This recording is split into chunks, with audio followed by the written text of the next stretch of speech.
Good morning बच्चों। आज की ऑनलाइन कक्षा में आप सभी का स्वागत है। बच्चों, आप लोगों को याद होगा पिछली कक्षा में हमने संधि शुरू किया था, है ना। व्याकरण के अंतर्गत संधि पढ़ रहे थे, जिसमें हमने संधि की परिभाषा और उसके उदाहरण, उसके प्रकारों को जाना। अब उसके प्रकारों में कौन कौन से प्रकार हैं यह भी हमने जाना, मतलब संधि के भेद कौन कौन से हैं। तो संधि के 3 भेद होते हैं। कौन कौन से? स्वर, व्यंजन और विसर्ग संधि, है ना। इन 3 संधियों के बारे में जाना। इन 3 संधियों में हम सबसे पहले स्वर संधि के बारे में पढ़ रहे थे, है ना। स्वर संधि, जिसको कि अच भी कहा जाता है। तो स्वर संधि के अंतर्गत अन्य और 6 प्रकार हैं, जिसमें दीर्घ संधि, गुण संधि, वृद्धि संधि, यण संधि, अयाधि संधि और पूर्वरूप संधि हैं। जिसमें हम दीर्घ संधि के बारे में पढ़ रहे थे। दीर्घ संधि के बारे में पढ़ चुके हैं, समझ चुके हैं। उसके पश्चात हम गुण संधि देख रहे थे, है ना। तो गुण संधि के अंतर्गत आज चलिए क्या क्या है देखते हैं। बच्चों, गुण संधि में मैंने आप लोगों को बताया था कि अ या आ के बाद यदि ई आती है, छोटा ई और बड़ा ई आती है यदि, तो ए हो जाता है। और यदि अ या आ के बाद ऊ आता है तो वो दोनों मिलकर ओ हो जाते हैं। और अ या आ के बाद यदि री या बड़ा री आता है तो दोनों मिलकर अर हो जाते हैं। और अ या आ के बाद ही यदि री आता है तो दोनों मिलके अल हो जाते हैं। तो इसमें से हमने कुछ के उदाहरण भी देखे, जैसे कि अ धन ई मिलके ए का निर्माण कैसे होता है ना। और आ धन ई मिलके ए कैसे बनता है। तो इन्हीं उदाहरणों को आज हम पुनः समझते हैं। देखिए, अ धन ई बराबर ए, मतलब अ धन ई मिलके किस प्रकार ए बनाते हैं। देखिए, धर्म धन इंद्र धर्मेंद्र, नर धन इंद्र नरेंद्र, देव धन इंद्र देवेंद्र, उपधन इंद्र उपेंद्र, सूर्य धन इंद्र सुरेंद्र, भूप धन इंद्र भूपेंद्र, पूर्ण धन इंदु पूर्णेंदु। उसके पश्चात देखिए, अ धन ई बड़ा ई मिलने से ए कैसे बनता है। नर धन ईश्वर, ईश्वर, नर धन ईश्वर, ये हो गया नरेश्वर। परम धन ईश्वर परमेश्वर, राम धन ईश्वर रामेश्वर, गण धन ईशः गणेश, नर धन ईशः नरेश, भूप धन ईशः भूपेश, योग धन ईशः योगेश।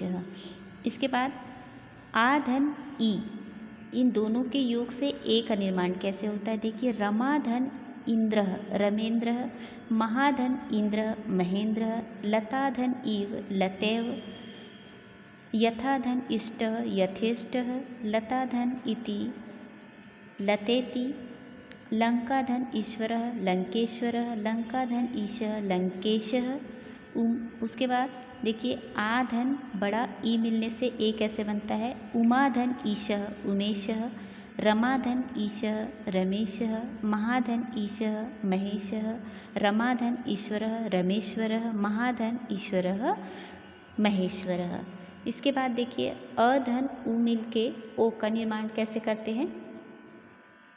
पुरुष धन उत्तमः पुरुषोत्तमः, उ और अ दोनों मिलके क्या बन रहे हैं, यहाँ पर ओ की मात्रा बना रहे हैं, है ना। पुरुष धन उत्तमः पुरुषोत्तमः, सूर्य धन उदयः सूर्योदयः, चंद्र धन उदयः चंद्रोदयः। यहाँ पे आप देखते जाइए,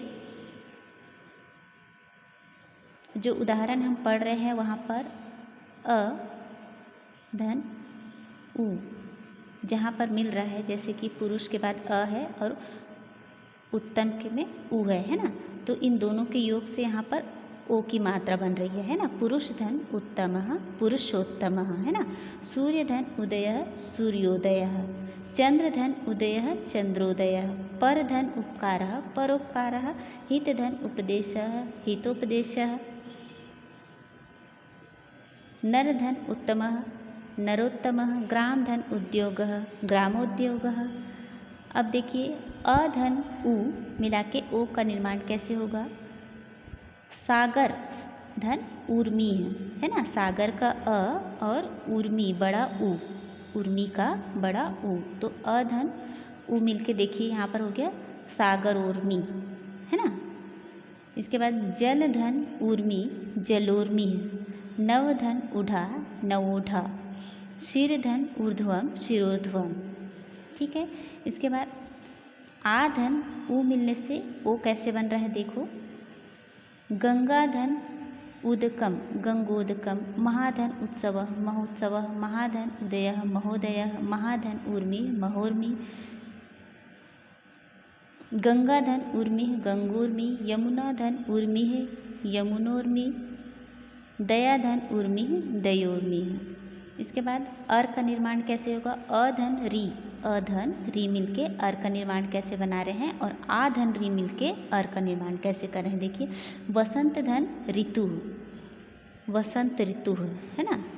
यहाँ पर देखिए वसंत का अ और ऋतु का री, ये दोनों मिलके यहाँ पर अर बना रहे हैं। ठीक है। वसंत धन ऋतु वसंत ऋतु, ग्रीष्म धन ऋतु ग्रीष्म ऋतु, राजधन ऋषि राजर्षि, देवधन ऋषि देवर्षि, सप्तधन ऋषि सप्तर्षि, ब्रह्मधन ऋषि ब्रह्मर्षि, महाधन ऋषि महर्षि, वर्षाधन ऋतु वर्ष ऋतु। इसके पश्चात अधन री मिलके अल का निर्माण कैसे हो रहा है देखिए। तव धन ऋकारः तव धन ऋकारः, तवल्लकारः, मम धन ऋकारः ममल्लकारः। ठीक है। इस प्रकार अधन आपने देखा कि गुण संधि में क्या होता है।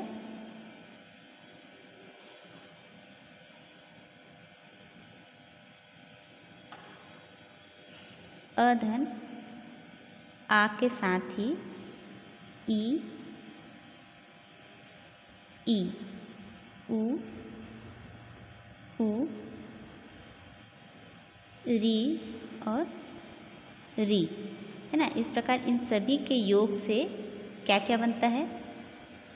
ओ ए और अर है ना, जो हम उदाहरण से समझ चुके हैं। इसके पश्चात देखिए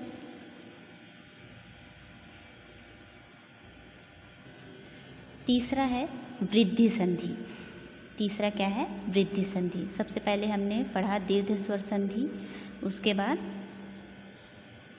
गुण स्वर संधि, अब हम पढ़ेंगे वृद्धि स्वर संधि। तो वृद्धि स्वर संधि क्या है देखिए।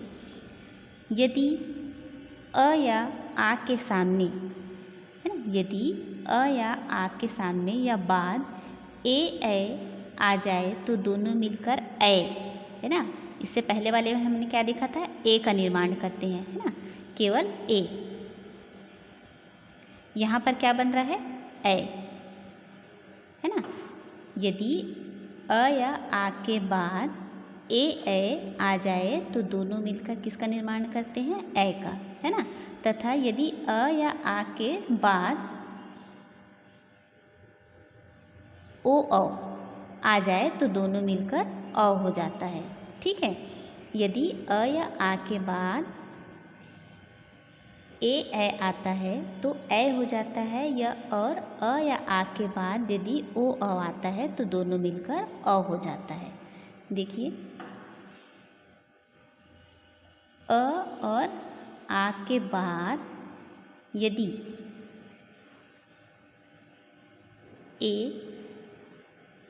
ए आता है तो ये क्या हो जाता है, ए हो जाता है। और यदि आ के बाद ओ और औ आता है तो ये दोनों मिलके क्या हो जाते हैं, औ। ठीक है। आ के साथ यदि ए आता है तो ए हो जाता है, और आ के साथ यदि ओ आता है तो वह औ हो जाता है। ये याद रखना है आपको। देखिए यहाँ पे दिया हुआ है अधन ए बराबर ए, आधन ए बराबर ए। ठीक है। अधन ओ बराबर औ, आधन ओ बराबर औ। ठीक है। अधन ए मिलके भी ए होगा, आधन ए मिलके ए होगा, अधन औ मिलके अ होगा, और आधन अ मिलके भी अ होगा। ठीक है। तो इसका कुछ उदाहरण देख लेते हैं। अधन ए बराबर ए कैसे होगा, और अधन ए बराबर ए कैसे होगा। देखिए हित धन एसी, हित धन एसी, ये हो गया हितैषी। यहाँ पर देखिए हित का अ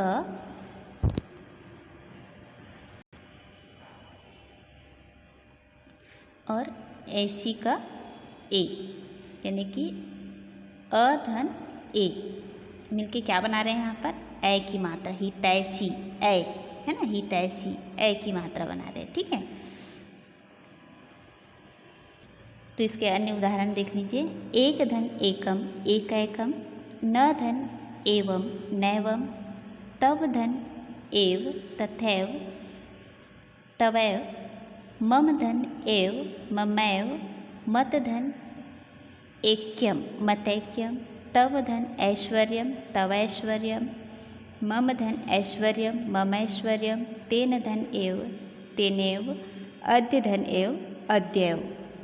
ठीक है, इस प्रकार हमने यहाँ पर देखा उदाहरण में अधन ए बराबर ए कैसे बन रहा है और अधन ए बराबर ए कैसे बन रहा है। तो उदाहरण में हमने ये समझा। इसके अन्य और उदाहरण हम नेक्स्ट वीडियो में समझेंगे। आज के लिए इतना ही। आप लोगों को फिलहाल अभी याद ये रखना है कि वृद्धि स्वर संधि में क्या होता है, किसके बाद क्या आता है तो वो क्या बनता है, और किसके बाद क्या आता है तो क्या बनता है। तो ये आपको मेन पॉइंट इसको याद रखना है, उदाहरण आपको अपने आप समझ में आ जाएगा। ठीक है।